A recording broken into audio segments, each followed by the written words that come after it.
Hoje irei contar mais uma história vivida por mim com o título de Zé Porqueira.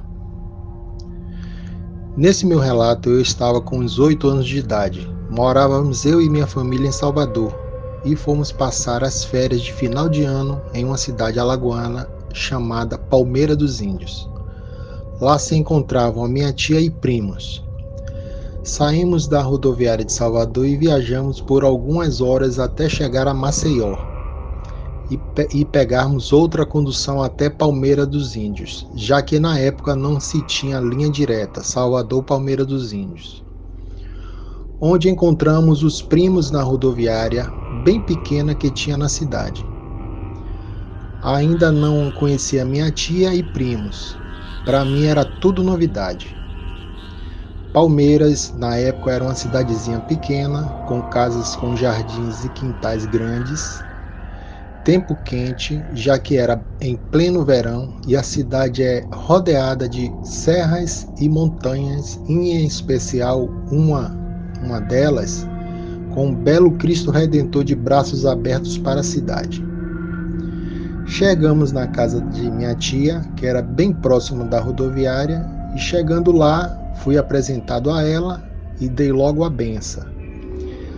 E aí fui conhecer meus primos, que eram um pouco mais velhos que eu. Eram Davi, de 9 anos, Lúcia, de 10 e Paulo, de 12.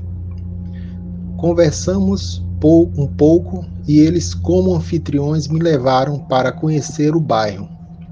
Como era de tardezinha, o calor já tinha melhorado e fomos para uma pracinha que tinha banquinhos e brinquedos como escorregadeiras e gangorras.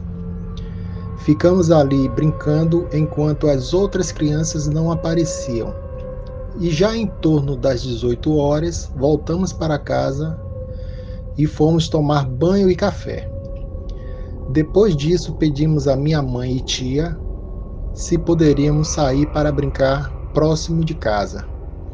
Elas falaram que podia, mas que ficássemos atentos a qualquer tipo de pessoa diferente e que não aceitasse nada de ninguém, como balas e outras coisas. Na época já existia a lenda do velho do saco e pessoas mais que andavam em opalas pretos dando balas para as crianças e sumindo com elas.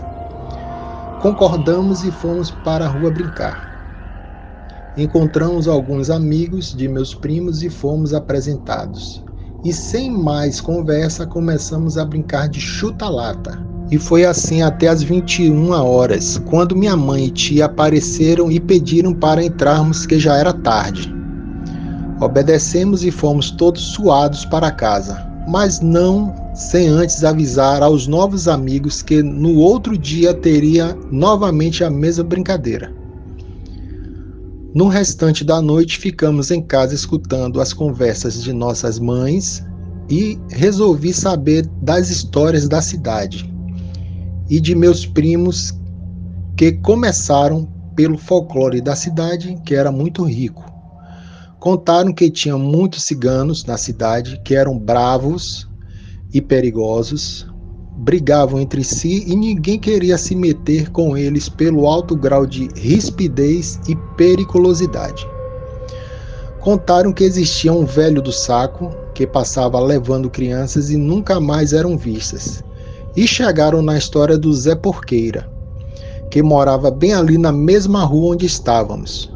Essa história logo me chamou a atenção e eles iniciaram o porquê deste nome tão horroroso numa pessoa. Esse cidadão se chamava José e que já era adulto e vivia com a mãe numa casa bem pobre, recuada da frente da rua.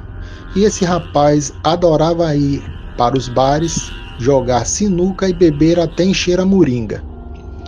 Chegando em casa às quedas, e a mãe ficava falando com ele que não aceitaria ele naquela forma e que ele tinha virado alcoólatra.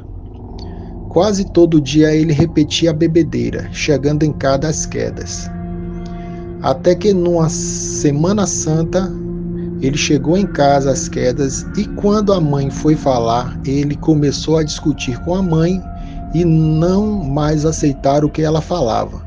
Foi quando ele a agrediu e ela jogou uma praga nele, falando que ele toda lua cheia e Semana Santa viraria bicho, a começar por aquela semana. Ele na hora mudou a atitude e pareceu que despertou a sanidade. Saiu de casa e sumiu por dias. A mãe, muito preocupada, pediu aos vizinhos que o encontrassem e nada de José aparecer. Foi quando uma noite ouviram tipo um grunhido que vinha de um terreno baldio onde existia ao lado um matadouro. Neste terreno eram descartados o que não se aproveitavam dos bois, como vísceras e sangue. Esse barulho permaneceu durante umas noites. Foi quando alguns homens tomaram coragem, foram lá para ver o que era que estava acontecendo e mal chegaram, notaram o mau cheiro dos restos bovinos e o que se parecia com um grande porco no meio dessa podridão, comendo tudo que via pela frente. Os homens ficaram horrorizados, pois disseram que nunca viram um animal daquele tamanho, que tinha aproximadamente 20 arrobas, que dá em torno de 300 quilos. Quando menos esperavam, o bicho parou de fuçar a carniça e olhou para eles com uma cara meio humana, meio monstro, que eles não esqueceram por dias de tão horroroso. Foi quando ele partiu para cima dos homens e enfrentaram o animal com facões em mãos.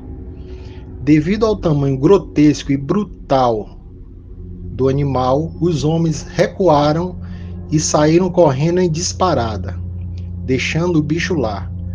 Segundo um deles, conseguiu acertar o lombo do monstro, mas nem abalou o couro dele.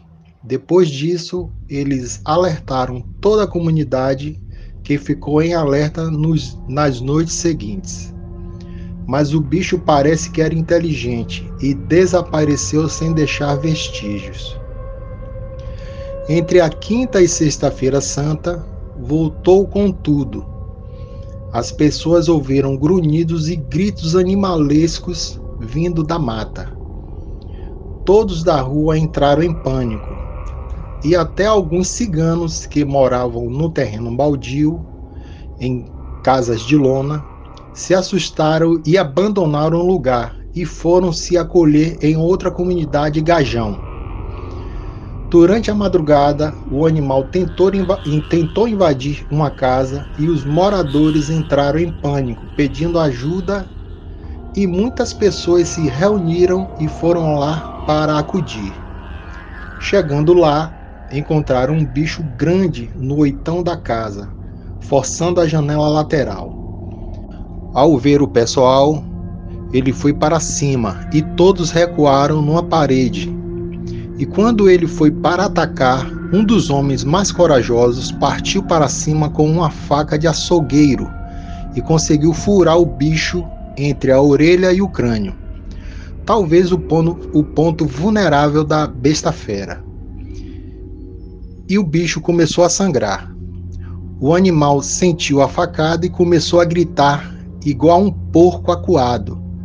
E todos não aguentaram, cobrindo os ouvidos com toda a força. Foi quando ele adentrou a mata e não foi mais visto. As autoridades foram chamadas para averiguar a mata, que foi rastreada e não se encontrou nada. Passado um dia inteiro, chegou a informação de que José foi encontrado num lugar baldio, entre a vida e a morte. Foi acolhido e levado ao hospital, onde foi descoberto uma grave abertura no crânio, que foi suturado e medicado com antibióticos. O José, assim que melhorou, pediu para chamarem a mãe, que prontamente se apresentou e, ao vê-la, foi logo perdoando o filho, que se desfez em choro pedindo perdão à mãe, que nunca mais na vida seria aquela pessoa ruim e desobediente como antes.